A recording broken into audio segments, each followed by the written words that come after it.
ان کو کوئی مسئلہ نہیں تھا۔ اب آئیں جی، پہلے تو میں وہ چیزیں بتا دیتا ہوں جو محمد مالک صاحب نے بتائی ہیں کہ 27ویں آئینی ترمیم میں کیا کچھ ہو رہا ہے، پھر میں آپ کو عرض کرتا ہوں کہ میرے پاس کیا انفارمیشن ہے۔ ایک باہر ہمارے صحافی ہیں، یوٹیوبر ہیں، جرنلسٹ ہیں، ان کو ایک شخصیت ملی ہے اور انہوں نے یہ تو مجھے نہیں بتایا کہ وہ شخصیت کون ان سے ملی ہے، لیکن انہوں نے مجھے کچھ بتایا ہے کہ اس شخصیت نے ان کو کیا بتایا ہے کہ کیا کچھ جو ہے وہ آ رہا ہے آئینی ترمیم 27ویں کے اندر، جس سے زرداری اور نواز شریف پریشان ہیں، اور اسی لیے فیصل واڈا کے ذریعے ان دونوں کو جو ہے وہ دھمکی لگوائی گئی ہے۔ پہلے فیصل واڈا کی دھمکی دیکھ لیں کہ اس نے کیا دھمکی لگائی ہے۔ فیصل واڈا نے کہا ہے کہ سیاستدان، این جی اوز اور دیگر اپنے ذاتی مفادات کے لیے ہمیشہ پاکستان کی افواج کو کمزور کرنے کی گھناؤنی کوشش کرتے رہے ہیں، لیکن ایک بار پھر ہمیشہ کی طرح فیلڈ مارشل کی سربراہی میں افواج پاکستان نے ملک کو بڑی دہشت گردی سے بچا لی ہے، جس کی تفصیلات بہت جلد سامنے آ جائیں گی۔ اب آ جائیں اصل بات کے اوپر جو انہوں نے دھمکی دی ہے۔ تمام منافق سیاستدان اور دیگر اپنی سمت ٹھیک کر لیں، ورنہ پاکستان کی ترقی کا جو تسلسل جاری ہے اس میں رکاوٹ پیدا کرنے والے بڑے بڑے ترم خان رگڑ دیے جائیں گے۔ امید کرتا ہوں سب کو میری بات واضح طور پر سمجھ آ رہی ہے۔ اگر یہ بات ہوتی عمران خان صاحب کے لیے، تحریک انصاف کے لیے، تو یہ ان کا نام لکھتے، ان کو کوئی مسئلہ نہیں ہے۔ انہوں نے اشارتاً جو بات کی ہے، یہ واضح طور پہ انہوں نے میسیج دیا ہے اسٹیبلشمنٹ کا، نواز شریف اور زرداری کا، چاہے انہوں نے نہیں دیا، لیکن شہر اقتدار میں بڑے بڑے صحافی اور تجزیہ کار اور چیزوں کو سمجھنے والے کہہ رہے ہیں کہ یہ دھمکی نواز شریف اور زرداری کے لیے ہے کہ 27ویں آئینی ترمیم پہ کوئی چوچنا مت کرنا، کوئی ادھر ادھر باتیں مت کرو جو تم کرتے پھر رہے ہو، کیونکہ ایک منسٹر کے اوپر یہ الزام لگ رہا ہے، بڑا طاقتور منسٹر ہے، اس کے اوپر الزام لگ رہا ہے کہ اس نے، جو شریف خاندان کے، نواز شریف کے خاص طور پہ بڑا کلوز ہے، کہ اس نے اسٹیبلشمنٹ کا ایک پلان تھا جو اس نے لیک کیا، کچھ صحافیوں کو خبر دی، پھر وہ خبر چلی، پھر تردید کرنی پڑی، لیکن وہ خبر درست تھی، اور اس وزیر کی بعد میں بڑی ٹھکائی ہوئی ہے، کھنچائی ہوئی ہے، اور اسے واضح پیغام دیا گیا ہے، اور ان کو کہا گیا ہے کہ یہ جو چالاکی ہے نا یہ چھوڑ دو، ورنہ تم لوگوں پہ بڑی بھاری پڑیں گی۔ تو اس کو یہ سمجھا جا رہا ہے کہ یہ فیصل واڈا کی دھمکی جو ہے وہ ہے نواز شریف اور زرداری کے لیے۔ اب پہلے سن لیں کہ محمد مالک صاحب جو بتا رہے ہیں کہ 27ویں آئینی ترمیم میں کیا آ رہا ہے، پھر میں آپ کو بتاؤں گا کہ جو مجھے پتہ چلا ہے۔ ایک تو 27ویں آئینی ترمیم میں آ رہا ہے کہ ججز کی ریٹائرمنٹ ایج جو ہے اس کو بڑھایا جا رہا ہے، کیونکہ حاجی امین جیسے ہیرے، جمال خان مندوخیل صاحب جیسے ہیرے، حسن شاہد بلال حسن جیسے ہیرے، محمد علی مظہر، حسن اظہر رضوی، مسرت ہلالی، ان جیسے ہیرے نہیں ملنے شاید پاکستان میں۔ تو اس لیے، حالانکہ میں اس اتفاق نہیں کرتا، ہم سمجھتے تھے کہ قاضی فائز عیسیٰ اس پاکستان کے عدالتی نظام کا آخری گھٹیا، نیچ، غلیظ، خبیث اور گندا اور مکروہ کردار ہے، ہم یہ سمجھتے تھے، غلط ثابت ہوئے، وہ آخری کردار نہیں تھا۔ تو ہم یہ سمجھتے تھے کہ جب اس کی ریٹائرمنٹ ہو جائے گی تو جو مرضی ہو جائے اس سے گھٹیا شخص نہیں آ سکتا، لیکن ہم غلط ثابت ہوئے۔ اچھا، تو اب یہ سوچا جا رہا ہے کہ ججز کی، مالک صاحب نے بتایا کہ ریٹائرمنٹ ایج بڑھا دی جائے۔ دوسرا یہ ہے کہ ججز کی ٹرانسفر جو ہے، اس میں پہلے یہ آئین میں ہے کہ اگر آپ نے کسی جج کو ٹرانسفر کرنا ہے تو آپ کو اس جج کی کنسنٹ لینی پڑے گی۔ آئین میں ترمیم کر دی جائے گی اور اس میں کنسنٹ نہیں لینی پڑے گی۔ مقصد یہ ہے کہ جو اسلام آباد ہائی کورٹ کے 5 آزاد ججز ہیں اپنے حلف سے وفا کرنے والے، جسٹس محسن اختر کیانی، طارق محمود جہانگیری صاحب، بابر ستار صاحب، سردار اعجاز اسحاق خان صاحب، سمن رفعت امتیاز صاحبہ، ان 5 ججز کو کسی کو سندھ ہائی کورٹ میں، کسی کو بلوچستان ہائی کورٹ میں، کسی کو پشاور ہائی کورٹ میں ٹرانسفر کیا جا سکے، اس لیے آئین میں ترمیم کی جائے گی کہ کسی بھی جج کی مرضی اس کے بغیر اس کو کسی بھی صوبے میں ٹرانسفر جو ہے وہ کیا جا سکتا ہے۔ اس کے علاوہ آئینی عدالت کے اوپر انہوں نے کہا کہ دوبارہ آئینی عدالت بن سکتی ہے۔ یہ بھی ہو سکتا ہے کہ آئینی عدالت کے ججز کی ریٹائرمنٹ ایج زیادہ ہو، باقیوں کی کم ہو، اور اسی طرح سے انہوں نے کہا ہے کہ کچھ ایکسپرٹ ججز بھی لانے کی بات ہو رہی ہے۔ آئینی عدالت میں قاضی فائز عیسیٰ کو بھی لایا جا سکتا ہے۔ اس کے بعد آ جائیں جناب، مالک صاحب کہتے ہیں کہ پارلیمنٹ کی مدت 6 سال ہو سکتی ہے، نگران حکومتیں ختم ہو سکتی ہیں، یعنی آئندہ جو حکومت وقت ہوگی وہی الیکشن کروائے گی۔ این ایف سی جو نیشنل فائنانس کمیشن ہے، اس میں تبدیلی کی باتیں ہو رہی ہیں۔ یہ وہ پہلی چیز ہے جس پہ نواز شریف اور زرداری کو مسئلہ ہو سکتا ہے۔ کیوں ہو سکتا ہے بتا دیتا ہوں۔ اس میں کیا یہ جا رہا ہے کہ ایک فارمولہ ہے جس کے تحت کہ اتنے جو ٹیکس جمع ہوگا اس کا اتنا پرسنٹ صوبوں کو جائے گا، اتنے پرسنٹ جو ہے وہ وفاق رکھے گا، اس صوبے کو اتنے پرسنٹ جائے گا، اس صوبے کو اتنے پرسنٹ جائے گا۔ اس میں کچھ چینجنگ کی باتیں ہو رہی ہیں کہ وفاق کے پاس پیسہ زیادہ آئے، صوبوں کے پاس کم جائے۔ اس میں مسئلہ زرداری کو اور نواز شریف کو یہ ہوگا کہ پنجاب میں جو حصہ ملتا ہے وہ کم ہو جائے گا، سندھ میں جو ہے وہ کم میں ہو جائے گا، وفاق کے پاس اختیارات زیادہ ہو جائیں گے، اور وفاق میں پھر اختیارات سویلین گورنمنٹ کے پاس کم رہ جائیں گے، کچھ اور فورمز کو دے دیے جائیں گے۔ تو وہ جو مال جاتا ہے صوبوں کو، جس میں سے کھانچے لگائے جاتے ہیں، وہ تو کم ہو جائیں گے۔ اور 18ویں ترمیم میں بڑی چینجنگز ہوں گی، اور 18ویں ترمیم میں جو چینجنگز ہوں گی اس میں تو یہ ہے کہ جو پہلے صوبوں کو بہت ساری چیزیں دے دی گئی ہیں ان میں سے کچھ چیزیں واپس لے لی جائیں گی, اس میں بھی ان کے اختیارات کم ہو جائیں گے. پھر اس کے بعد مالک صاحب نے بتایا کہ واٹر ایمرجنسی کے نام پہ ایک فنڈ قائم کیا جا سکتا ہے جس میں یعنی صوبوں سے کچھ پیسے لے کر اور اس میں ڈالے جا سکتے ہیں, اور اسی لیے انہوں نے کہا چیئرمین باپڈا بھی چینج ہوا ہے, ابھی جنرل سعید صاحب لگے ہیں. اور اس کے بعد منرلز کے اوپر انہوں نے کہا ایک نیشنل پالیسی بن سکتی ہے کہ منرلز کا اختیار صوبوں کے پاس نہیں رہے گا, وہ سارے کا سارا وفاق کے پاس آ جائے گا, کیونکہ آپ کو پتہ ہے کہ کے پی کے نے رجسٹ کیا ہے, کے پی کے میں عمران خان نے کہا ہے کہ منرل بل پاس نہیں ہوگا, وہ نہیں ہوا اور وہاں بڑا ایشو ہے. تو منرلز کے اوپر ایک ایسی پالیسی بنانے کی کوشش ہو رہی ہے جس کے اوپر وفاق فیصلہ کرے کہ یہ منرلز ہم نے امریکہ کو دے دیے, ٹرمپ کو دے دیے, یہ فلانے ملک کو دے دیے, فلانے ملک کو دے دیے, صوبوں کا کوئی اختیار نہ ہو, نہ کے پی کی حکومت کا کوئی رول ہو, نہ سندھ بلوچستان حکومت کا کوئی رول ہو, کیونکہ ایسا بلوچستان حکومت کا کوئی مسئلہ نہیں ہے. وہاں پہ تو مولانا فضل الرحمان کے لوگوں نے بھی منرلز بل پاس کروانے میں ووٹ دیا ہے, وہ مولانا فضل الرحمان جو ایسے بڑی بڑی باتیں کرتے ہیں, لیکن ان کی جماعت نے وہاں پہ ووٹ دیا ہے منرلز بل کے لیے, اور مولانا نے کوئی ایم پی شیمپی نہیں نکالا اپنا. اس کا مطلب یہ ہے کہ بائی کنسنٹ مولانا صاحب کی ہوئی ہے. اب ایسے مولانا صاحب رولا ڈال رہے ہیں, لیکن مولانا صاحب کی کنسنٹ سے یہ ووٹ ڈلا ہوگا مجھے جو لگتا ہے, ورنہ مولانا صاحب نکال دیتے ان کو. عمران خان نے بھی تو نکال دیا تھا نا کے پی کے میں اپنے کئی ایم پی ایس کو. اس کے بعد یہ ہے کہ پورٹس جو ہیں, جو کراچی جیسے پورٹ ہے بلوچستان میں, پورٹس کو وفاقی علاقہ جو ہے وہ ڈکلیئر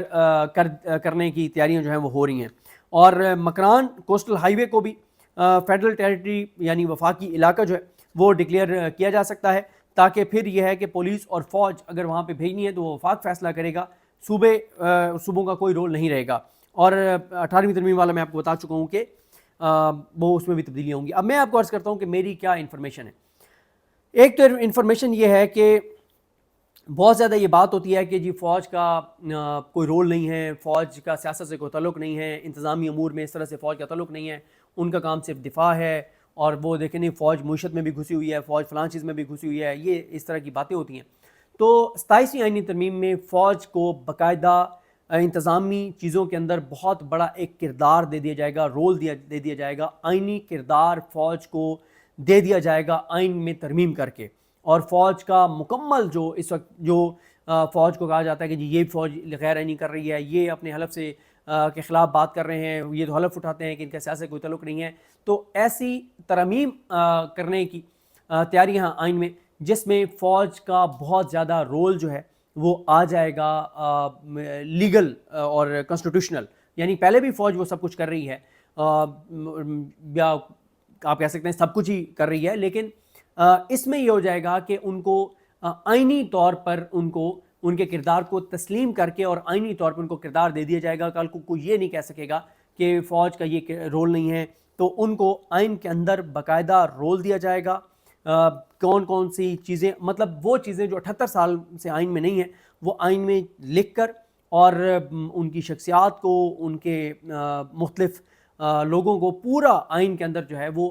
پورا ایک کردار جو ہے وہ دے دیا جائے گا, اور تمام چیزوں کو ڈیفائن بھی کر دیا جائے گا. وہ تو یہاں تک بھی باتیں ہو رہی ہیں کہ شاید 58(2)B ٹائپ وہ جو تھا کہ صدر گھر بھیج دیتا تھا اسمبلیوں کو, اس 58(2)B ٹائپ چیز بھی انڈائریکٹ آ جائے گی, جس میں اتنا اختیار آ جائے گا فوج کے پاس کہ جب وہ چاہیں گے تو کچھ بھی وہ ملک کے اندر کر سکیں گے. یعنی وہ مارشل لا نہیں ہوگا, لیکن وہ آئین میں دیا گیا ان کا کردار ہوگا, اور یہ 58(2)B کی ہی ایک نئی شکل جو ہے وہ ہوگی. اور یعنی اس میں یہ آ گیا اسمبلیاں رہیں گی لیکن نہیں رہیں گی, حکومتوں کا اختیار رہے گا لیکن نہیں رہے گا, پریکٹیکلی نہیں رہے گا, پریکٹیکلی وہ کسی بھی وقت. اور پھر اس میں یہ ہے کہ صوبوں کو نہیں, کوئی صوبوں کی کسی قرارداد کی ضرورت نہیں ہوگی. یعنی پہلے یہ ہے نا جیسے گورنر راج ہے, تو گورنر راج لگتا ہے ایمرجنسی صورتحال ہے تو صوبوں کو ایک قرارداد پاس کرنی پڑتی ہے, اس طرح کا کچھ نہیں رہے گا. یہاں سے اسلام آباد سے بیٹھ کے فیصلے ہوں گے, اور پورے پاکستان ایک سنگل نوٹیفیکیشن کے اوپر جو ہے وہ پریکٹیکلی اختیار جو ہے وہ حکومتوں کا, صوبائی حکومتوں کا نہیں رہے گا. ایک چیز اور بھی ہے, وہ یہ ہے کہ جو فیلڈ مارشل ہیں ان کو شاید جو ہے وہ کمانڈر ان چیف جو ہے وہ بنا دیا جائے. پہلے جو ہے وہ ظاہر ہے انڈیپینڈنٹ فورسز ہیں, ایئر فورس بھی, نیوی بھی, اور ہماری جو بڑی فوج ہے یہ بھی. تو اب یہ ہے کہ جو فیلڈ مارشل ہوں گے وہ کمانڈر ان چیف بنا دیے جائیں گے, اور تینوں فورسز کے وہ سربراہ بن جائیں گے, ہیڈ بن جائیں گے. پہلے کمانڈر ان چیف جو ہے وہ صدر پاکستان ہے, ان سے اختیارات ختم ہو جائیں گے, اور فیلڈ مارشل جو ہیں وہ آئین میں لکھ دیا جائے گا کہ کمانڈر ان چیف جو ہے وہ فیلڈ مارشل ہوں گے، اور ساتھ مطلب اور کافی ساری چیزیں اس سے ریلیٹڈ جو ہے ان کے کیا کیا اختیارات ہوں گے، کس طرح سے ہوں گے، وہ کیا کر سکیں گے، کیا نہیں کر سکیں گے، اور وائس مطلب یہ ساری چیزیں جو ہے وہ آئین کے اندر ڈیفائن ہو جائیں گی، اور یہاں تک بھی ہوگا کہ آرمی چیف تو 5 سال کے لیے ہوگا لیکن فیلڈ مارشل کتنے عرصے کے لیے ہوں گے، اور بہت ساری چیزیں جو ہیں وہ اس میں بتایا جا رہا ہے کہ نئی جو ہیں وہ آئین کے اندر شامل کی جائیں گی۔ اچھا، ان چیزوں سے شریف خاندان کو ان چیزوں سے کوئی مسئلہ نہیں ہے، فیلڈ مارشل کو آپ 10 سال دے دیں، ان کو جتنے اختیارات دینے، ان کو مسئلہ وہیں پہ ہے، 18ویں ترمیم پہ ہے، صوبوں سے کچھ اختیارات وفاق کے پاس آنا، وفاق اور صوبوں کے کچھ اختیارات اسٹیبلشمنٹ کے پاس چلے جانا، یا کچھ ٹیکنوکریٹس جو ہیں ان کے پاس چلے جانا، کیونکہ ٹیکنوکریٹس تو موسٹلی اسٹیبلشمنٹ کے لگائے ہوئے ہیں، تو ان چیزوں سے ان کو مسئلہ ہے، جس سے ان کا فنڈ کم ہوگا صوبوں کا، ان کے کچھ محکمے ادھر آ جائیں گے، کچھ ان کے اختیارات کم ہو جائیں گے، جس سے ان کا جو مال پانی ہے وہ کم ہو جائے گا۔ پھر ایک اور بہت امپورٹنٹ چیز ہے کہ چھوٹے صوبے جو ہیں اس کے اوپر بات شروع ہو گئی ہے، میں ابھی بتاؤں گا، جو تاجروں نے پرسوں پریس کانفرنس کی ہے اس میں انہوں نے بات کی، کچھ ڈاکومنٹ واٹس گروپوں میں گھوم پھر رہے ہیں جس میں چھوٹے صوبوں کی بات ہو رہی ہے، کیونکہ اختیارات کی تقسیم کے اوپر بات ہو رہی ہے، چھوٹے صوبوں کے اوپر بات ہو رہی ہے، تو چھوٹے صوبے شریف خاندان نہیں چاہتا۔ اب مریم نواز 13 کروڑ کے صوبے کی اگر ہیڈ ہیں، اور اگر پنجاب میں 4 اور صوبے بن جاتے ہیں تو مجھے بتائیں نا، مریم صاحبہ تو 3 ڈویژنس کی وزیر اعلیٰ رہ جائیں گی۔ تو چھوٹے صوبوں کے حوالے سے بھی چیزیں ہونے جا رہی ہیں یا ہو سکتی ہیں، جس پہ شریف خاندان رجسٹ کر رہا ہے، اور زرداری بھی رجسٹ کر رہے ہیں، اس لیے ان کو فیصل واڈا کے ذریعے جو ہے وہ دھمکی لگائی گئی ہے۔ اس کے علاوہ آپریشن کا فیصلہ، ملک بھر میں کہیں بھی آپریشن کا فیصلہ ہے تو وہ اس میں اسٹیبلشمنٹ کو ہی رول دیا جائے گا وفاق کے ذریعے، اور صوبوں کو اس میں کوئی کردار نہیں ہوگا۔ یہ جو بات ہوتی ہے کہ علی امین گنڈا پور اجازت نہ دیں آپریشن کی، یہ وہ مین مسئلہ تو آپ کو پتہ ہے، اس وقت KPK ہی گورنمنٹ ہے، بہت ساری آئین میں ترمیم KPK حکومت کو ذہن میں رکھتے ہوئے، کہ وہاں پہ عمران خان کی حکومت ہے، اس کو ذہن میں رکھتے ہوئے کیا گیا ہے۔ منرلز والا فیصلہ کیا جائے گا، منرلز والا فیصلہ بھی، آپریشن والا فیصلہ بھی، اور اس طرح کی ساری جو ہیں وہ چیزیں، اور مطلب یہ بھی کوئی پتہ نہیں ہے، جیسے مالک صاحب نے کوسٹل ہائی وے کی بات کی ہے، کہ تمام جو ہائی ویز ہیں، نیشنل ہائی ویز جو NHA کے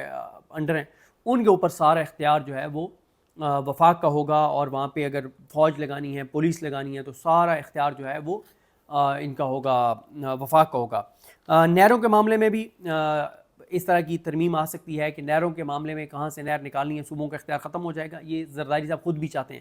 پیپلز پارٹی خود بھی چاہتی ہے کہ ہماری کوئی بدنامی نہ ہو، وفاق کے پاس یہ معاملہ چلا جائے، اور وفاق ایگزیکٹو آرڈر کے ذریعے ایک جو ہے وہ نہروں کا فیصلہ کر لے، ہم یہ کہہ سکیں کہ ہمارا تو اس میں کوئی رول نہیں ہے، یہ وفاق نے جو ہے وہ کیا ہے۔ تو یہ ساری جو ہے وہ چیزیں ہیں۔ اب میں آپ کو بتا دوں کہ پرسوں جو پریس کانفرنس ہوئی، اس کو 1 گھنٹے تک لائیو دکھایا گیا۔ ثناء اللہ خان صاحب نے یہ بات کہی ہے، جو جرنلسٹ ہیں، کہ حیران کن طور پر یہ پریس کانفرنس جو ہے وہ پوری دکھائی گئی ہے۔ اس پریس کانفرنس میں جو تاجر ہیں انہوں نے کہا ہے کہ یہ کی کس نے اور اس میں کون کون تھا، میں پورا بتا دیتا ہوں۔ وفاق یہ ہے، ہاں جی، وفاق آئین ہائے تجارت و صنعت میں پریس کانفرنس کرتے ہوئے تاجر رہنماؤں نے کہا ہے کہ غربت، بے روزگاری اور مہنگائی کے بموں کے باعث معیشت روزانہ نیچے جا رہی ہے، سسٹم ناکام ہو گیا ہے، ملک کو نئے صوبوں کی ضرورت ہے، سسٹم ناکام ہو گیا ہے، ملک کو نئے صوبوں کی ضرورت ہے۔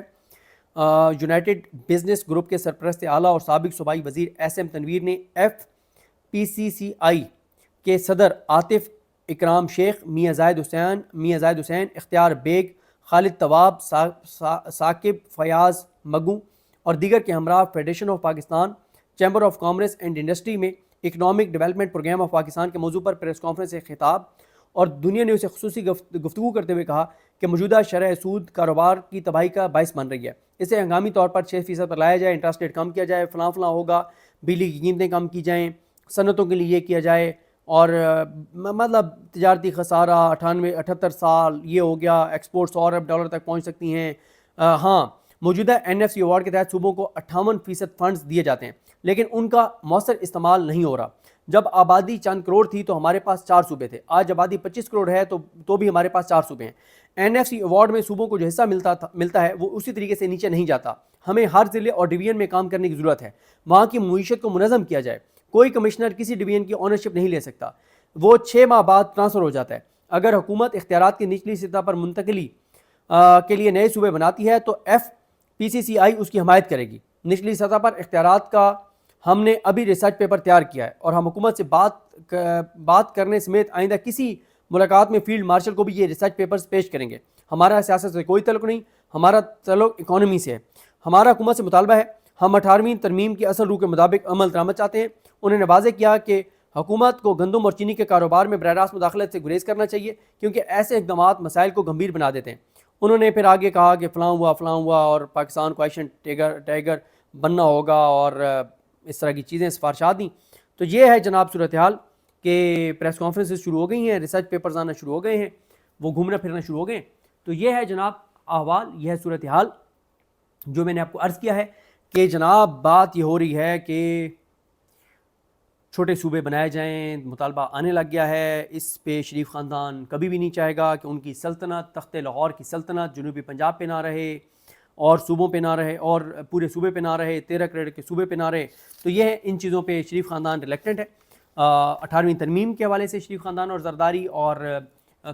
چھوٹے صوبوں کے اوپر, تو اس پہ فیصل بارڈر نے ان کو بہت سے تجزیہ کار کہتے ہیں کہ اس پہ ان کو تھریٹ کیا ہے. تو لگتا یہ ہے کہ پھر کھیل جو ہے وہ شروع ہو گیا ہے. لیکن میرا, کیونکہ اس سے پہلے آپ نے خبریں سنی تھی کہ خبریں آنی تھی کہ میر نواز شریف نے کہا کہ نوٹیفیکیشن نہیں کرنا, یہ نہیں کرنا, وہ نہیں کرنا, اور کل ہی آپ نے دیکھا کہ بیان دلوایا گیا کہ 27ویں آئینی ترمیم کے اوپر کوئی کام نہیں ہو رہا ہے, لیکن کام دن رات ہو رہا ہے, لیکن وہ حکومت کے ڈومین میں نہیں ہو رہا, کہیں اور ہو رہا ہے. اور 27ویں آئینی ترمیم تو آئے گی اور ہوگی, اور نون لیگ والے نواز شریف منع بھی کر دیں تب بھی نون لیگ کے ایم این ایز ووٹ ڈالیں گے, کیونکہ نون لیگ کے ایم این ایز سارے کے سارے جو ہے وہ بھی جو فارم 47 پہ آئے ہیں وہ کہیں اور سے فارم 47 مینیج کر کے آئے ہیں, اسٹامپ کہیں اور لکھ کر دے کے آئے ہیں, ان کی وفاداریاں کہیں اور ہیں, وہ روح اپنی کسی اور کے حوالے کر چکے ہیں. تو یہ ہے جناب صورتحال, مجھے اپنی دعا میں یاد رکھیں. دیکھتے ہیں کب